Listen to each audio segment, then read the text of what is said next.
Hello, welcome back to the TransatlanticChinwag in Viva, Las Vegas. Kelly is in the hotel room with me, so I don't know how this is going to go. It's going to be awkward. I've asked her to come and sit with me and talk, but we'll see how we get on.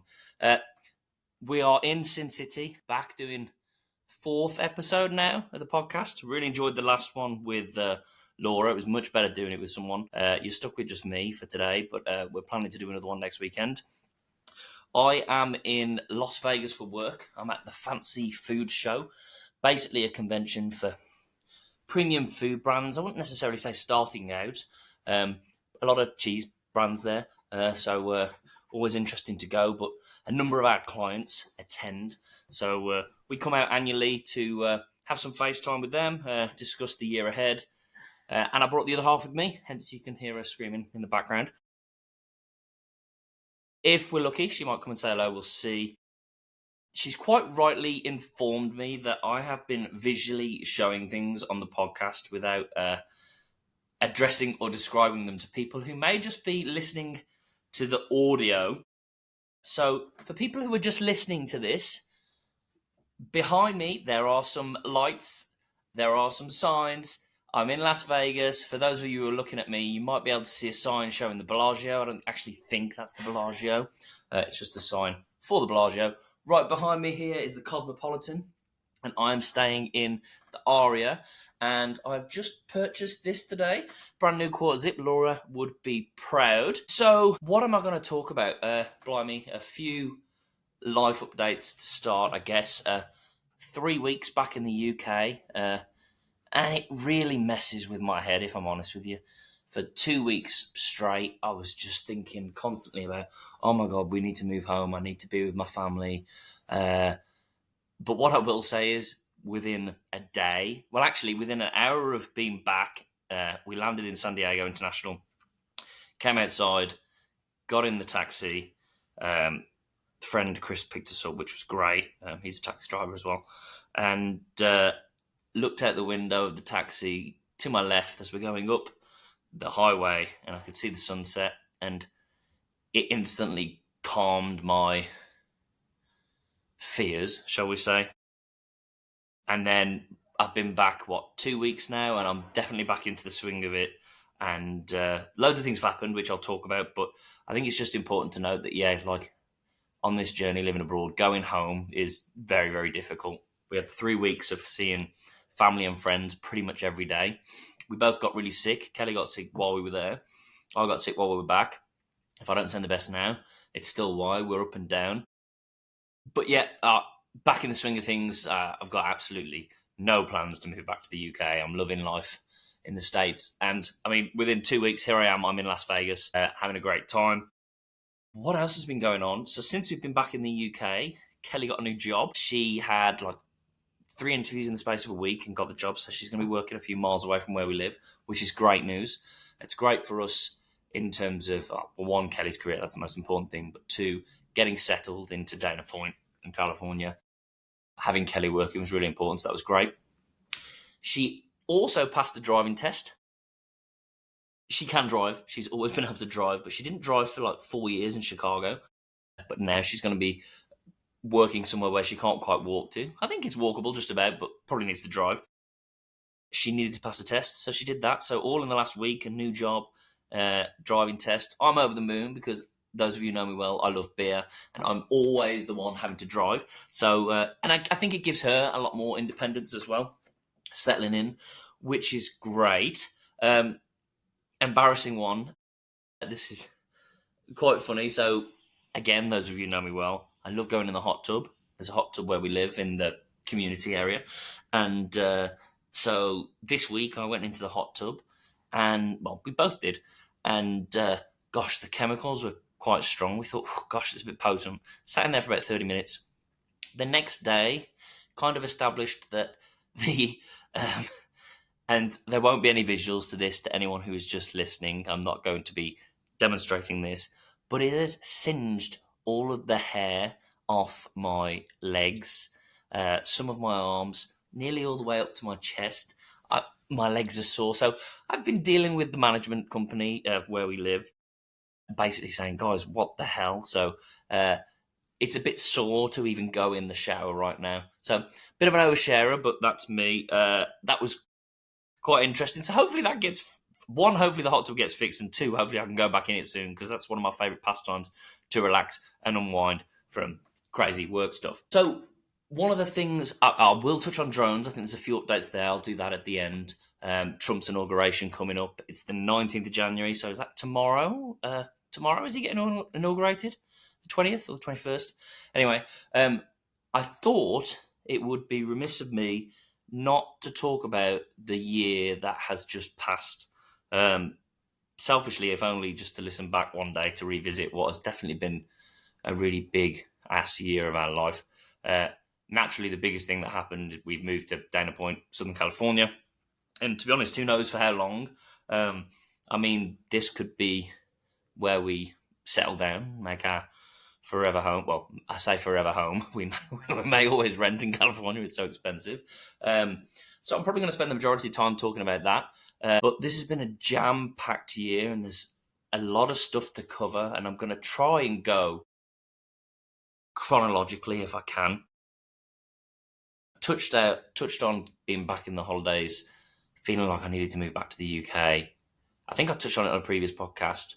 That feeling seems to come around pretty much every year I go back during the holidays. It's really tough. But then I always know it's almost like a light switch, just turning it on, that I get back in the country and that feeling goes away.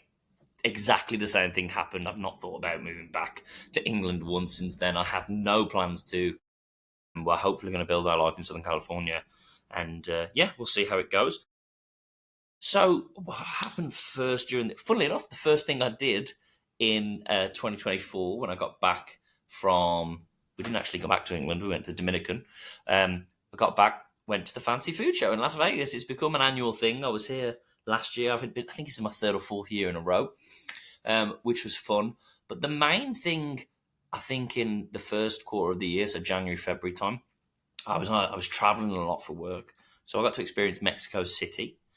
That was really interesting. We stayed in the presidential district.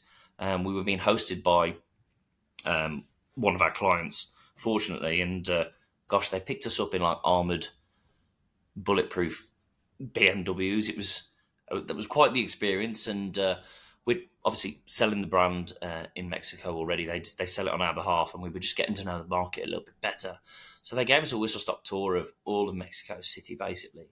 But the eye-opening thing for me was like there was the luxury, and then there was also the extreme poverty. We went through some areas because there's thousands of these bodega stores in Mexico, and we were like, gosh, I'm sure we could sell in there. I'm sure we could sell in there. And the guys that we work with kept saying, no, you can't. You can't. And we're like, well, can we see one?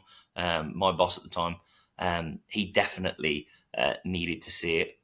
I'm kind of glad we did, but it was very uneasy the entire time. It did not feel that safe. So that was quite extreme, but that was cool. That was a really cool trip. And just to see like how big Mexico is and how jam-packed it was cool. And then to see our brand selling there in Costco was fantastic.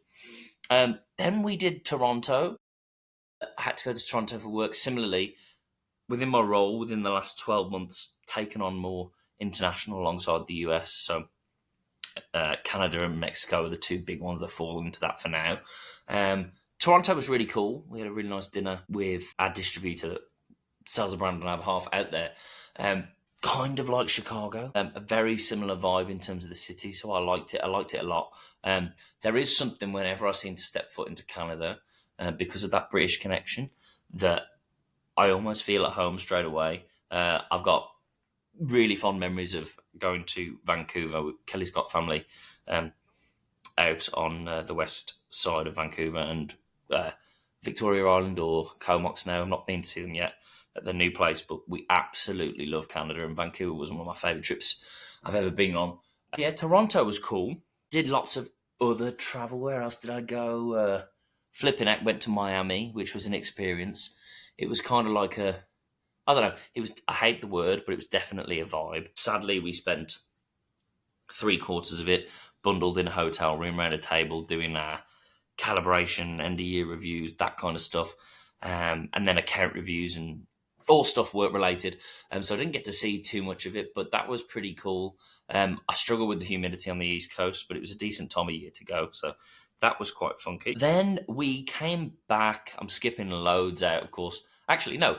Then it was the move. So if I'm going to do this chronologically, gosh, I was going to say we came back to get new visas, and I was going to talk about the Euros, but chronologically, yeah, we would have then moved in, I think it was May 17th or something like that, to Southern California. And it had been touch and go for a while. I guess how the story goes, me and Kelly were about 2-3 years ago. Myself, Teresa, a lady I work with, and her mom, the four of us with Kelly, we went out and made a long weekend of it because I had a meeting in San Diego for work. And we were like, oh my God, well, we'll go for the weekend. I've always wanted to go to San Diego. And we spent time in La Jolla, and it was a pinch me moment. It was so nice. It was everything about it was picturesque. Walking along the beach, flipping sun setting, dolphins are surfing the waves. Just the climate was perfect, like maybe 20 degrees Celsius. It was like 70s Fahrenheit. Transatlantic. Yeah, we just fell in love with it. We had the most. We didn't really do loads. Well, maybe we did. I think we did the San Diego Zoo, biggest zoo in the world. That was interesting. But we just spent time in La Jolla. Oh no, sorry, we did loads. We did the what do you call them? The top on off tour vans. We went trolleys. We went all the way around Colorado Island and everything, and we just absolutely fell in love with it. It just felt like being in a different world, and I was like, oh my God, we need to live here. This was like 3 years ago now, maybe 2.5 years ago, and ever since then, we were kind of discussing, me and Kelly, around, okay, what's our future look like? I don't see us living in Chicago for forever. Uh, don't see us living in Chicago forever because of one, it's difficult being away from family and friends, as we know, but the winters in Chicago were so brutal. And there's so many things about Chicago I miss, and I'll never say a bad word about it other than the weather. But it was like, are we really going to raise a family there one day? Are we going to stay in Chicago in the big city forever? Probably not. And then if you're going to live in the suburbs of Chicago, you're probably going to be cold as balls for like flipping 5 months of the year.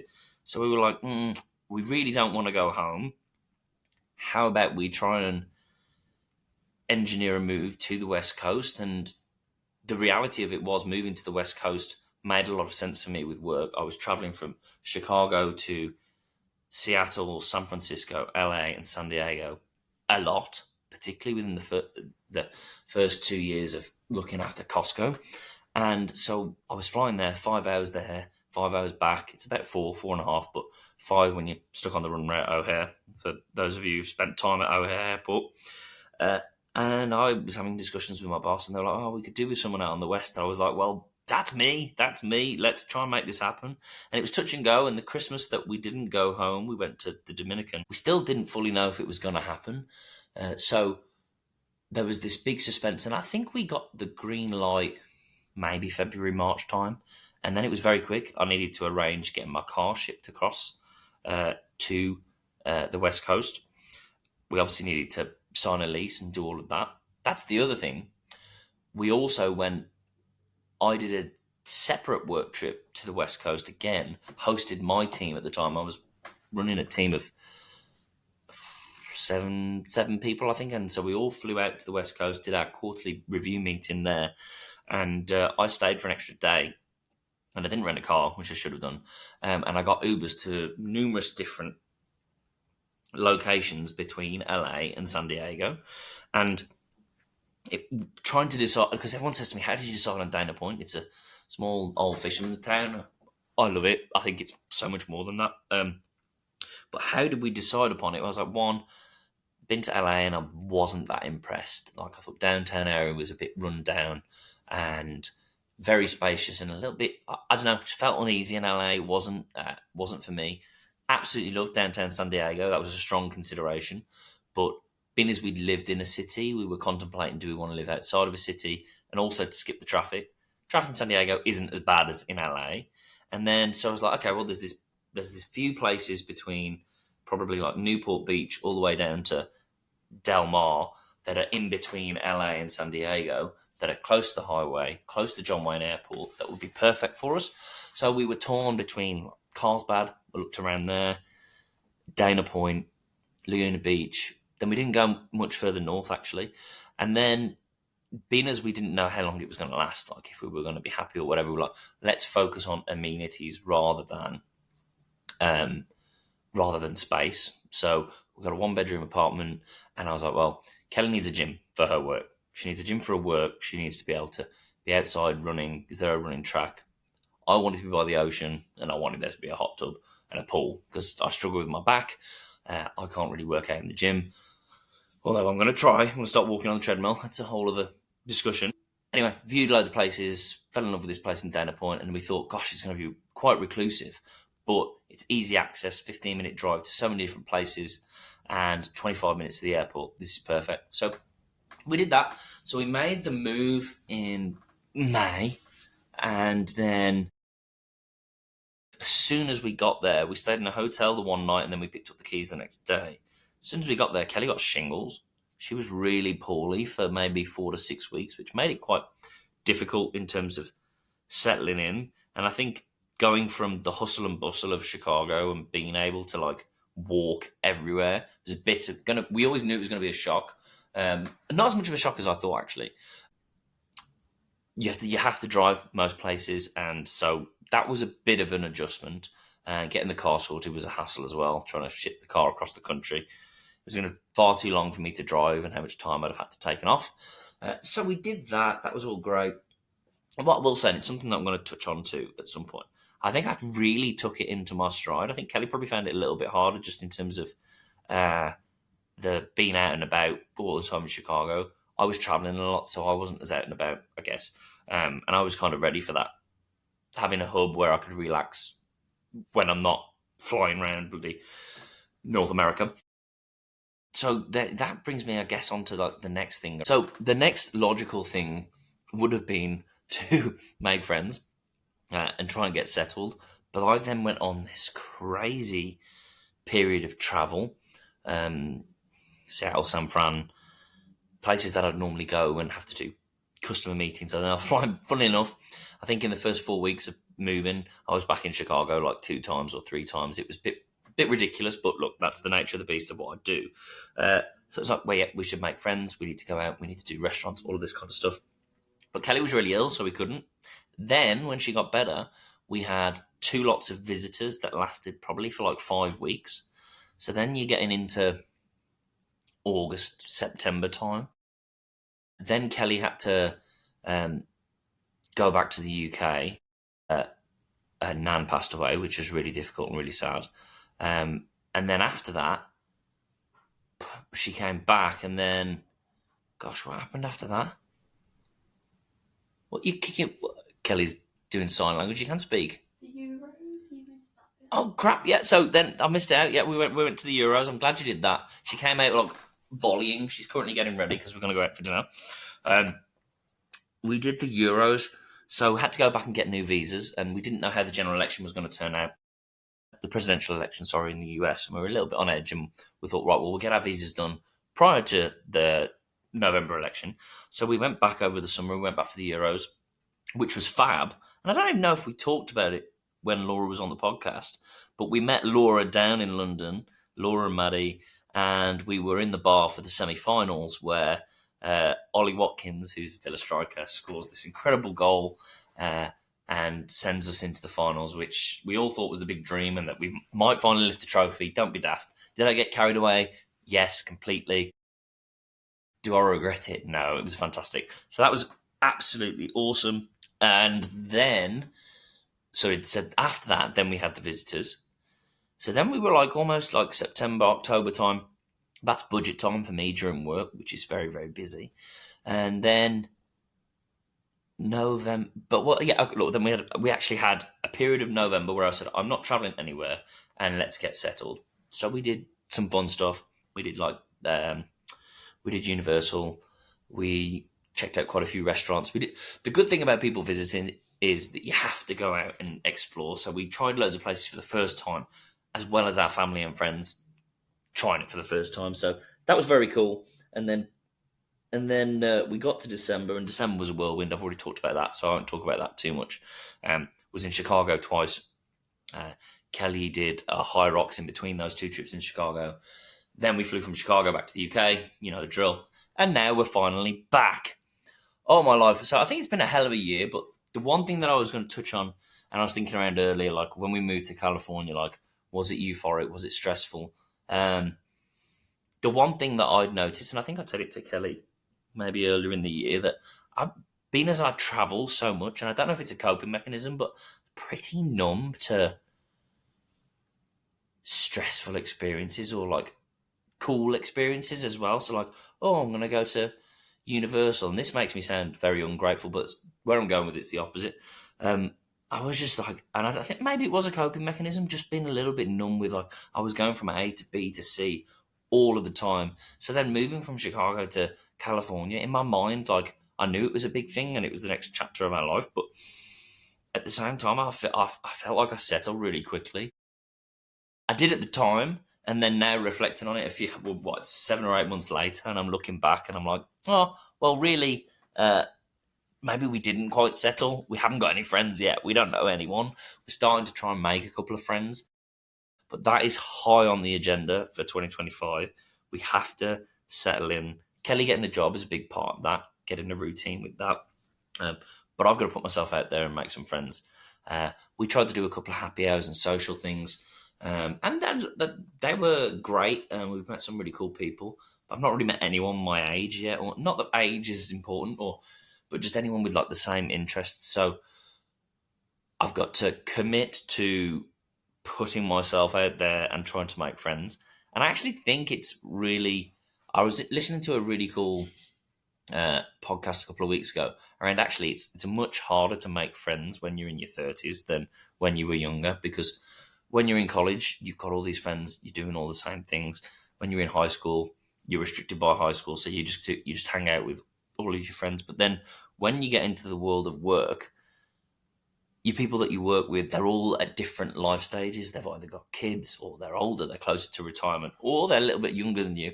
I can't believe the generational difference between me, I'm 33, and people who were like 25, 26. I was like, God, I mean, I moved to America when I was 28, but the generational difference now between me and a 26-year-old, like, has blown my mind. Um, so anyway, this podcast was just talking around how difficult it is to make friends when you're in your 30s. And I completely agree. So I got to throw myself out there. I'm sure it will be fine. I love talking to people, love meeting people. I do it for a flipping living, talking to people. So, but that is high on the agenda, because as incredible as Dana Point is, if we don't make friends, we need to have, and I hate the word, but I feel like everyone will understand it if I just say the village of some sort around you. If we're moving to this next chapter where, I don't know, we have a family, start a family in a couple of years or whatever, to do that with just the two of us would be very, very difficult. So anyway, where I was going with that is I became a little bit numb to certain experiences. Maybe I did, maybe I didn't, but I feel like I was just moving from thing to thing, and nothing would really phase me. Like, I don't really like flying, but now I fly all the time, and I just kind of got used to it. Like, I'm used to going to the airport. I'm used to getting on a plane, going to a meeting. It's really crazy how you get used to doing things. First time I ever went on a plane, like, I tensed my ass the entire flipping time. I was flying to Rome. I'll never forget it. I was terrified. It was a Ryanair flight, which doesn't make things better. And for the first 2 hours of the flight, like, I was that stressed. Like, it conked me out. Like, by the third hour, I actually fell asleep and I woke up and I wasn't too bad. But anyway, stressful. But I think what I've shifted to, and I think the holiday period actually helped. But I was starting to feel it, I would say, from maybe like October, November onwards, like way more grateful. Um, I think I've always been grateful for the life I live. I mean, I'm in flipping Las Vegas. Like, if you'd have told me um, that I'd get to go to Las Vegas in my lifetime when I was living in England, I'd be like, yeah, that's a once in a lifetime. I'm never going to be able to do that more than once. It's gonna have to save up thousands. It's just almost unreachable. This is probably my sixth trip to Las Vegas. Like, things like that, like pinch me moments. Like, I've always been grateful for that aspect, but just grateful for um, the coming up to 5 years that we've had in America, and then trying to really live in the moment. I'm not the best at that. I'm always not overthinking. That's the wrong word, but I'm always, because of my back, and this is probably why I need to get surgery on my back this year. That is another thing potentially on the agenda. Um, like we're out now, and I'm like, oh gosh, like I'm thinking about going for dinner, and I'm shattered, and I'm like, really, I should be really excited that I'm in Las Vegas and dinner and drinks and gambling and everything else. But I am always thinking about, oh, when am I going to get that next lie down? Which makes me think I've got a problem with my back that needs to get fixed. But yeah, I've really started to take it all in. It's definitely been a shift in my mindset of how grateful we are, and that I think we'd be mad to move back to the UK right now. I think with what we've got here in terms of an opportunity. One thing I also wanted to touch on as well was being back in the UK. It was quite a sombering experience in terms of the state of the country. I'm expecting Kelly to come out of the bathroom in a minute and clobber me because I talk about it to anyone who'll listen. The state of the roads. You shouldn't judge a country by the state of the roads, but if you were to compare the roads where we lived in England versus where we're living now, like I cannot believe, like it just screams to me that the councils have got no money. People, hospitals were full over the holidays with people with the flu, and people were saying they were waiting in like A&E and urgent care for like 8 hours. I knew that was the case before I was leaving, but the fact that it's still that way was really sad. Finding out that the Prince of Wales theatre in Cannock, where I live, is going to close down, and they're trying to somehow salvage it, was really sad. Like just to see a place where I used to perform for 10 years to get shut. My brother runs a theatre company, and he performs at that theatre. His theatre company perform at that theatre once, twice a year.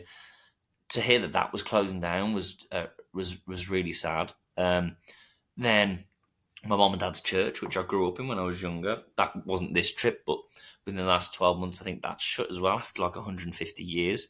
Again, I guess I think they were finding it harder to have people run it. Like the congregation was getting much older. So that was a shock as well. But then also like the death of the high street is a real thing. What do I mean by that? Like Cannock Town Centre, the high street. Again, this is where I grew up. Google it. It's not very glamorous, but it's home, and all the people are amazing. But the high street was just so dead. Loads of boarded up shops. And I'm not surprised these small businesses cannot compete with the likes of Amazon and all the big companies, or even just going into Tesco. You can get any of the retailers, you can go in and get most household items that you need without having to walk on a high street and go to a small business. So I don't know what the future of that is. Like, I think we're going to see, I would like to see high streets turn into more restaurants and bars and have it as a place where people come together, and maybe you throw like arcade, cinema, that kind of stuff in there to bring people to it. I think that is where the future of high streets is going to be, in coffee shops and things like that. It's not going to be small businesses anymore. I just don't think it will. I think we're going much more down the American route, where you have these retail parks, these big retail parks where you go and do all your shopping and you order online. And then if you want to do something social, I think that's the future of the high street if it's going to happen. And if it's going to happen as well, I think the government needs to take a stand and maybe ask the people, do we want to save high streets? Because otherwise they're just going to die, and they're going to be these empty spaces, which is really, really sad. But in their current form, they are going to die out, and it's going to become much more American. Whether that's a bad thing or not, look, these retail parks, I love them. I go to them all the time. But a lot of British towns are full of these high streets that are suffering right now. And so that was a big shock to me. So that was a shame. Anyway, that was a bit of a whistle stop of the last 12 months. What else did I really want to touch on? Trump's inauguration. A couple of things on my mind. The biggest ones work related. Tariffs. He's obviously threatened to do whole-scale tariffs against everyone in terms of everything that is imported into the country. I'm hoping it just ends up being China, Mexico, Canada. I'm sorry, I'm not hoping that China, Mexico, and Canada have to suffer the tariffs. There is a bit of an imbalance, so I understand what he's doing on the trade front. But to put a blanket tariff of 10, 20, 30%, whatever it may be, on all food coming in, I think he would lose a lot of his votes. He gained a lot. He gained a lot of votes, obviously, in this election compared to the last one, and he campaigned on bringing down inflation and having a plan for the economy. I think he thinks tariffs are part of that.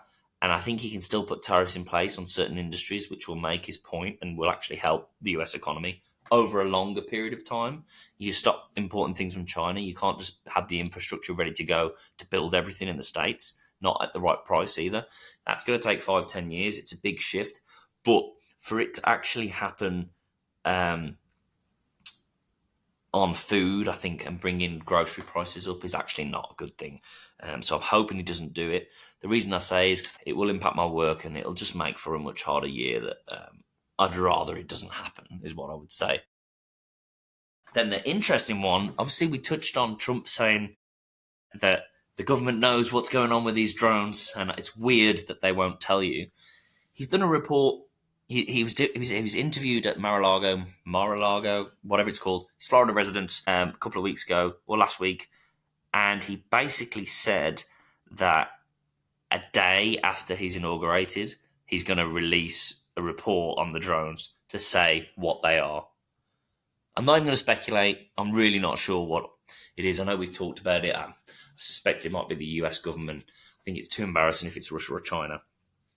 Or it's this non-human intelligence extraterrestrial thing going on. He's also come out and said within the last few hours, I saw it on my phone pop up, he's going to release JFK files. He's going to release Martin Luther King files, Robert F. Kennedy as well, and other areas of significant interest, which is, I think, where the UFO thing comes in. So I think there's something coming.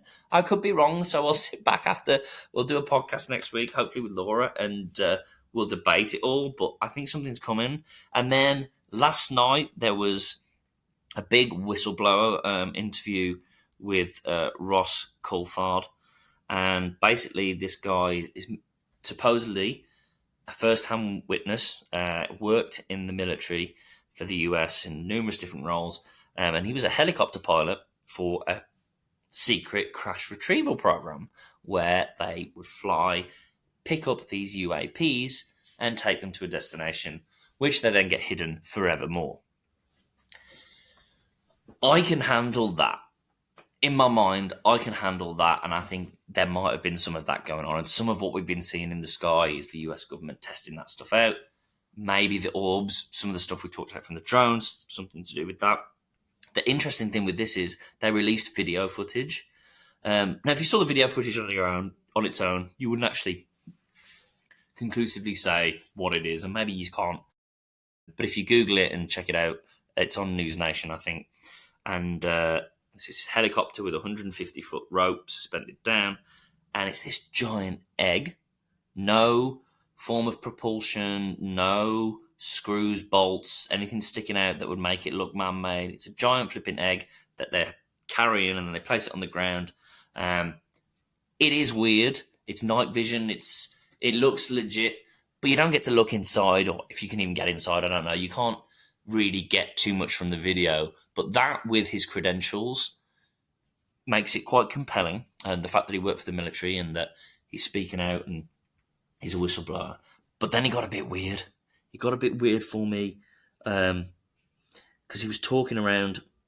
There's this psychic element to it, that he picked up a couple of these objects with the helicopters and that he'd had an emotional experience, like an overwhelming feeling of happiness and sadness and all sorts. And you'll have to watch the interview. I'm not doing the best job of explaining this.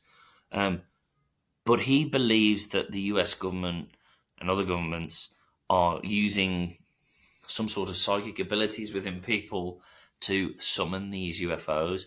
That's like a step weirder than my brain has previously been willing to comprehend. And I'm not ruling it out. Look, this whistleblower could be completely legit. And I'm sure that if something has been visiting our planet, that there could very well be some form of psychic or consciousness connection or whatever you want to call it. But I wasn't prepared for that, and I'd been building up for the last week, reading all these articles that this big revelation is going to come out right before the inauguration. A really compelling whistleblower who checks out. That's all great, but I wasn't prepared for the psychic bit. So maybe it's a bit more weird than we think. And maybe that is why the US government is, and other governments, or Five Eyes, the US, Australia, France, etc., UK, are agreeing that it's not in the public's best interest. Maybe there's something sinister and really weird to it that we're just not prepared to, or they don't think the public's prepared to face. That is a weird one. So anyway, we will see, and I'm really intrigued to see what Trump will release. Like, he's talked about like historical things that he wants to release about JFK. Is he going to release all of the Roswell documents and say we have been visited by non-human intelligence? I just wonder if he's going to get cornered in the same way as I assume any president who's got close to it in the past and say you cannot release this, it's classified, all this kind of stuff. Or are we on the brink of some form of disclosure? There's more and more whistleblowers coming out, according to all of the sources that I shared that long list in the last podcast. So look, yeah, let's see what happens. It's a crazy one. I wasn't prepared for the psychic element. It's really flipping weird. I've just had one more thought in terms of my 2024 review. We actually went to 2 Bowling for Soup concerts, one in Chicago, and then I actually went to one on my own when Kelly went back to the UK, and both were awesome. I actually got a bit of, it's not even food poison, I think I got beer poisoning in the second one, so I was ill for a week afterwards, so I remember that. But I think why it was special for me, it was the Hangover You Don't Deserve anniversary tour, 20th anniversary tour or 30th anniversary tour. I can't remember, but it was playing an album that I love and grew up with as a teenager that I was obsessed with from start to finish. And I sang every single word. Well, you can see Kelly in the background. For those of you who are watching and not listening, you may have seen a glimpse, sticking a thumb up. For those of you listening, you didn't see shit. You want to say hello? Hello. Hello. Well, on that note, I'm going to say goodbye. We're going to go for dinner, do a little bit of gambling in Vegas. One thing I didn't cover off, and maybe I'll do it on the next podcast, is how some of the trips that I've had in Vegas, they've been eventful. I'll leave it at that, and we'll talk about it next time. We're going to do, hopefully, a little bit of a book club on the next podcast as well. I purchased the Stephen Hawking book, Big Answers to Something Questions. I don't know what it's called yet. I've not opened the page, but I ordered it because Laura told me to on that podcast. And she's ordered Imminent by Lou Elizondo, which he's, again, one of these whistleblowers. But he also in that book touched on this remote viewing psychic element, which, again, I don't feel comfortable with that. I've always said I believe in this tech that exists. Where it's from, I don't know. It's weird. Anyway, great to catch up. Speak to you again soon. Cheers. Bye-bye. All right, time for a little bonus content. I'm a little bit annoyed with myself. I'm still learning this podcast malarkey, and sometimes I lose my train of thought. I said that I was going to talk about Vegas and different times that I've been to Vegas, and then I just didn't do it. So I've just got back from dinner. Oh, look at You started that very early. for those of you listening to the podcast, my other half is going to join me. Kelly, say hello. Hello. So we've just got back from dinner in Vegas. This is the better half. This is the one you'll hear me talking about. This is the other Smith. What's your favourite thing about Vegas? We'll do how we met and everything else another time. Yeah, let's not get into that today. It is really late as well. It's 10:15. I think just walking around the hotels. So, obviously, nobody knows me, but I love to walk. And I love to bring Ben on walks with me as well. 16 bears and steps on. Just walking around the hotels, just like taking it all in. I love people watching, so that. Okay. Yeah, no, look, you've done that all day while I've been at the conference, so that's fair enough. Yeah. What I will say is, Vegas, like I watched it in the movie. I watched it in the movies when I was a kid. I watched Ocean's 11, and you have this perception of Vegas. You have the perception of the hangover, the tackiness, the craziness, all of that. I think you can do all of that, but I think it's far more grand than I think people give it credit for. I think people think it's just tacky. But to your point about just looking at the hotels and walking around, I think it's spectacular. Like, Oh, it is tacky though. okay, But it's like Vegas is what you make it. Like you could have so many different experiences in Vegas, and it's like anything goes. It's brilliant. There's literally something for everyone. I think we've had probably some of the best meals we've ever had in Vegas. I think the food can be completely off the chain. Like we've had some of the best steak restaurants. I think they've been awesome. I think some of the hotel rooms, the amenities have been awesome as well. There's things that annoy me about Vegas as well. But so the first time we went to Vegas, if you remember, was it was just after the pandemic. We flew Spirit, which was a disaster. We came with a few friends and we managed to get like $100 a night deal in the Bellagio overlooking the fountains, which was awesome. And I love the Bellagio, and I think that's my favourite hotel. I'm not sure, but maybe that's because I love Ocean's 11 so much. But being as we flew Spirit, do you remember my back went? Yeah, it wasn't the best. And we paid, I don't know, $5 for a deposit to go to Tao. Clearly, I was a little bit younger than I am now. I've got no desire to go to Tao. Tao's a nightclub, for anyone that doesn't know. Yeah, and so we were going to this nightclub, and on the way there, my back just completely gave out, and I got stuck on the side of the road. And I was like, Kelly, like, I feel bad. We've flown with people. We talked about going to this nightclub. It was meant to be the big thing of the evening, and then yeah, I couldn't go, and you left. Like, well, you didn't leave me. I made you go in with everyone, and then you literally carried me into a taxi, Yeah. and then I just hobbled back to the room, and I spent 24 hours lying flat. It was ridiculous. Remember? Yeah, it wasn't great. And then we played Tippy Tappy the next day when my back must have straightened out, so I must have been better then. That was the first time. Second time was the food show, I think. When I came. You weren't with me. No, isn't that when you stopped in the Cosmo, and then I stopped in the Cosmo for one night. Yeah, because the Cosmo's my favourite hotel. Before then, or when I stopped in the New York or whenever it was, that's when I had to fire somebody for the first time in my career. Do you remember that? You weren't there for that one. Oh. I think so. There was that time, which was really stressful. It was a great trip, but yeah. Then the third time, no. Then we came again for my 30th to watch Aerosmith, and the night before they cancelled. I've always wanted to see Steven Tyler perform, and his vocal cords were screwed up, so we came anyway, and then we saw the Beatles' Love, and then had that dinner at the Mirage. Yeah, the Cirque du Soleil show, that was really good. I think they've got the best sports book. I really like the Mirage sports book. The screens are awesome there. It wasn't the Mirage Sportsbook, it was the Mandalay Bay Sportsbook. Mandalay Bay. Yeah. Shit, oh God. I'm getting confused. So that was a really good trip. Then we came back again. We did the whole, what you just said, the Cosmo. Yeah. Do you remember? Mm-hmm. And that was really good. And you had your lemon drop, and you met the lady who works with me and her family, and we had a few drinks. That was really cool. Yeah. And then didn't we come again for something else? Then we did the RV trip, and we stayed on the, I don't know what it was called. Me, you, Joel, and Vicky came, and we were on the RV trip. Yeah, we stopped in an RV park. And then it's all blurring into one, but that's when we did the whole West Coast trip, which we'll talk about at some point. Well, either way, we've been a number of times, and I feel very fortunate to have been a number of times.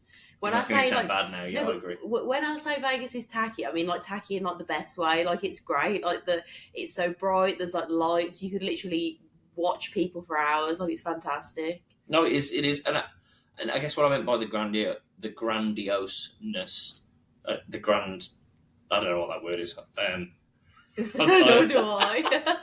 I just mean the hotels are big and spectacular and grand. Like super sized, yeah, isn't it? Yeah, no, definitely. It's like it takes you a mile, like to walk, like a hotel. It's like, and everything looks really close, but because everything's so big, but then you see a hotel in the distance, and you're like, oh, that's not too far, and then you end up spending like 30 minutes trying to walk to the hotel. But when they call it the Strip, it's not just like a straight line. It's like they take you through everything. So you got to go up 2 flights of stairs, go through a hotel, go down 2 flights of stairs.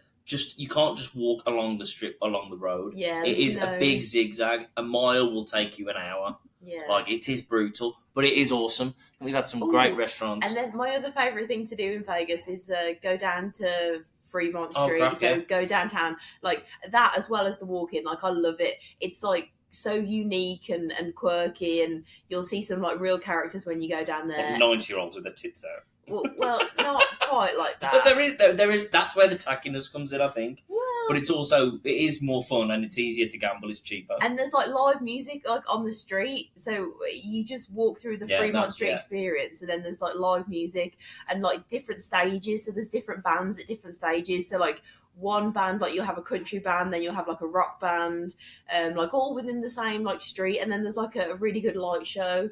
We did all that with John and Vicky, didn't we? Yeah, and then that's where I did the zip line as well, so you can zip line through the light show, which was really, really cool. So you see everybody down below, and obviously Ben didn't do that with me because he's terrified of heights. I just stood with a 2-pint beer glass and took pictures of us. That was really nice. Favourite hotel? Cosmo, definitely Cosmo. It's just really unique, and it's kind of like a bit more modern than some of the other hotels. Like the rooms are really updated. It's got a bit classic as well with the like chandeliers and stuff though. Yeah, but it's like with a modern twist. So it's like the main bit in the Cosmo, there's like this bar called the Chandelier Bar, which is really, really nice and classy. But it's got all like modern art around it, and you can just walk around. And it has a great food court. So at the food court they have Hattie B's, which is great Nashville like hot chicken, which is delicious. I tell you what, you should just do this without me. You were great at talking. Oh, I really don't like talking in front of people or to cameras, but hey ho. No, we talked about you coming on. I'm glad you've done it. We'll definitely. I'm going to do a podcast in a few weeks. February the 27th is our my 5-year anniversary being in the States, and obviously came a couple of months later, and we'll talk all about that. I'm going to do a 5 years in America podcast, and I think we should do it together. Well, I'll just come on the podcast when you're really struggling. So if there's nobody else available, like if Laura can't do it, or if he can't rope anyone else in, then I'll like maybe fill in. Yeah, it's definitely better having someone with me rather than doing it on my own, for sure. Yeah. I was struggling earlier. It was definitely a struggle. And then as we walked out the door, I was so annoyed. I was like, we haven't even talked about our favourite things in Vegas. Also, the big giant frozen cocktails that you can just get and walk around with on the street. Oh, yeah. I do like those. But they're really sugary. Yeah. Loads of donut places are really cool. My favourite gambling machine is roulette. It's like electronic on a giant screen, but the dice does go around, so it feels somewhat real. I think I'm $50 up or $60 up on this trip, which is great. Yeah, it doesn't normally happen. You did well. I did not so well, so I did the roulette machine too. I'm not really into gambling, and I lost all my money, which made me sad. But it was fun at the time until I lost it all. The great thing about roulette is you can put $20 in, and as long as a waitress or waiter comes past, you can get like an old fashioned. You can get like a $20, $25 drink. You just give them a couple of dollars tip. The drink is free, and you basically, whether you lose your $20 or you hope, with roulette, you can normally keep $20 going for like 30 minutes to an hour, like with the drinks. Like it can make for, you can put $50 in a roulette machine and sit there all night and have 6 or 7 drinks, and like it'd be worth $300. So we've done that a couple of times, which is really good. The one other time that I'm thinking of, I was here with my. Now it's my old boss, which is crazy to say. That's another thing I didn't touch about earlier, so I clearly wasn't thinking right. My boss left. It was the first phone call I had when I got back to California after Christmas. Massive shock. He's done a lot for my career, so I was very grateful to him. He's leaving. Oh, he's left. But last time I was in Vegas without... No, that was the time you came with me, and then you went back early because you had to do something, and then I stayed for the conference. I had to go back to work. You had to go back... Yeah. No, I did. Yeah, all right. Yeah, you had to go back to work, and then I stayed a couple of days for the conference itself. Not that it matters. It's not relevant. No, but I did leave a day early, and then Ben carried on. Get the factual record right, yeah. So you went back. So then I carried on, and then when Kelly wasn't there, I was like, oh well, I'm going to gamble, and I ended up sat next to our VP of Sales and our VP of Supply Chain, 2 of the exec members of my business, and they were playing blackjack, and I was like, I've got to play blackjack with them, and it was good exposure to be sat with the exec chatting and whatever. but it was like $25 minimums, and I think I sat there for like 45 minutes, and I could just hear Kelly's voice in the back of my head, like saying, "Don't do this, don't gamble." Where are you going? I'm just gonna get a drink. Okay, you can get me one as well. And then, anyway, so $500 later, thank you. It's the week. Well, we'll talk about Pepsi another time. $500 later, I'm sat there and thinking Kelly is going to murder me. At that point, I said, "God," I went to the cash point 2 times during this. We sank about 4 or 5 old fashions. It was a pretty heavy night. Then I ended up walking to the bar, sat with my boss drinking till like 3 a.m. It was a great night. It was fantastic. But I was $500 down. I was like, Kelly's going to murder me. And then I just vividly remember, this was in the Cosmo, walking back to the hotel room, and then the flipping escort ladies come over and they're like, "Hey, where are you going?" I was like, "Away from you." Like, so, and then the slot machine just caught my eye as I'm walking past this, and so such like a gambler. I don't know what came over me. I think I don't know if I've got $20 or $100 left in my pocket, and I sat down at the machine and I put it in, and I was there. It must have been like an hour. It was like a blip, and I won like $250.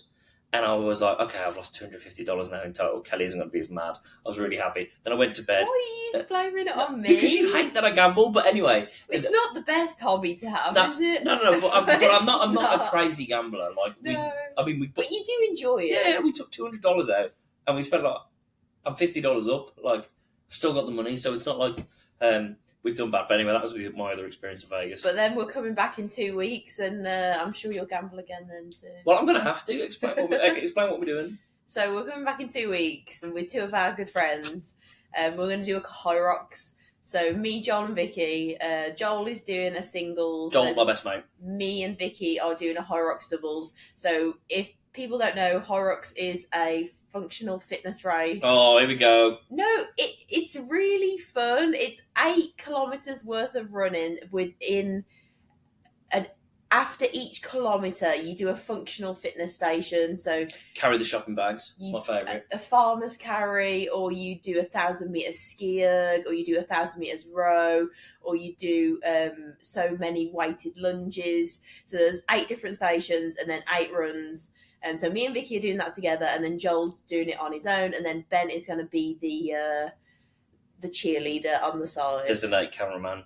For those of you listening to the podcast, as Kelly's quite rightly pointed out, I was pulling a face right then. But anyway, I'm looking forward to it. So we're coming back, and when we come back, we're stopping in Caesars, which will be really fun because I feel like Caesars is like the classic like Vegas hotel that you think of when you think of Vegas. So it's like where The Hangover was filmed. It's like real like Vegas nostalgia. Well, it's classic, and it's also like I grew up and studied history, and I love like the Roman times. And I mean, it's Roman themed. It's not like being in Rome, but you know what I mean. It's cool. Yeah. There is the Colosseum there and whatever. But yeah, but just bring it. Right, we'll wrap up now. This is the bonus content. How about we do like a quick fire round? Oh, go like, on. You do it. Yeah. Vegas questions. Come on. You can't bring that up and then I'll do it. Go on. Okay, so out of all the Vegas trips we've been on, what's the best meal you've ever had in Vegas? Oh gosh, you know what? I would have said Bavette's, the steak restaurant that you and me went to. I thought it was spectacular. That was fantastic. And then I would have also said RPM when we came with Laura and Maddie. Oh, We've just missed out the Laura and Maddie trip. Oh yeah. We'll bring it all back to being really grateful. Like the amount of times we've been to Vegas in the last 5 years versus the thought that we'd never maybe get to go in our lifetime or only once or whatever is insane. You went as a kid as well, which we didn't talk about. Yeah. But so very not quick fire, but you know. Yeah, so quick fire. What was your favourite restaurant? Just come on. You need to be short and snappy. Maybe not favourite restaurant, but favourite. But I'm going to give you like 30 seconds. Yeah, all right. We were all right. So just give me a name and then you ask me. We went to Carver Steakhouse last night. So you're saying Carver Steakhouse? Purely for the food and the sides were absolutely incredible. Okay. I think I have a better ambience and stuff. Ambience. Better ambience and stuff at other restaurants, but that was spectacular. Okay. Are you going to ask me? What was your favourite restaurant in Vegas? The Vanderpump Cocktail Garden in Caesars. Yeah, fair enough. But even that, not just for the ambience. but like the appetizers, they were all really, really good. It's only small plates, but the cocktails, it's the nicest cocktail I've ever had. So I only had the one cocktail. It was like some kind of like coconutty, Oh, I remember like that. rum. Oh, it was delicious. It was not too sweet. Like Yeah, but you're picking the restaurant based on cocktails now. and the food, it was The apps were good. the whole package. So that was my quick answer. So now you ask another quick fire question. I'm not very good with quickfire, am I? I will say that the cocktails were fantastic at Vanderbilt. If we were picking cocktails, that's up there. Okay, That was very good. favorite Vegas bar. Oh God, favorite Vegas bar. Oh geez, I don't know. You can't say Tao because you didn't go in it. No, that's a club. I don't know. Like we don't really. It's probably one in Resorts World that I went to that was really cool. I don't know the name. Another question. So mine is Old Red. If Oh anyone shit, was bar. wondering. Oh no, mine would be too. That's probably one of my favorite places in Vegas. I'll agree with you on that. So Old Red, a fantastic country bar. It's like being in Nashville. It's like a big, almost. It's like arena-esque, but I think there's like three floors, bands on each floor, but there's a giant stage and expensive drinks. We haven't talked about how expensive Vegas is. It's ridiculous. Oh, yeah. We won't go into that. But yeah, no, Old Red would be my favourite spot as well, I think. What's your favourite hotel? I'm torn between the Bellagio and Cosmo. I think we've had more fun at the Cosmo and experiences at the Cosmo. I really like Caesars and that pool outside as well. That's really cool. But I think the Bellagio has just something iconic about it with the fountains going off in front. There was something spectacular about it. I don't know. I'm warming more towards other ones now, so maybe I'm leaning towards Cosmo. I do like the Aria where we're at. Fine, Bellagio, but I like Cosmo as well. It's okay. We'll work on the quickfire. Maybe next time that I come on the podcast, you can fire off the quick fires. I can come up with a quickfire round because I literally just thought of that off the top of my head, and I can't think of any more quickfire questions. I'm really impressed you came on with me. We've been talking about it for a while. This has been great. Conscious we're coming up to like nearly 20 minutes. Okay, we'll stop talking now because this is something I would never ever normally do. Oh, I'm really happy. It's great, and I want to do a podcast on how we met and all the adventures that we've been on together and your thoughts on it. This is all about us moving to America and missing home and that transatlantic UK US feelings malarkey. So I want you to come on and share some of your stuff as well. Probably more interesting than what I've got to say. Anyway, been a pleasure. We will catch you soon.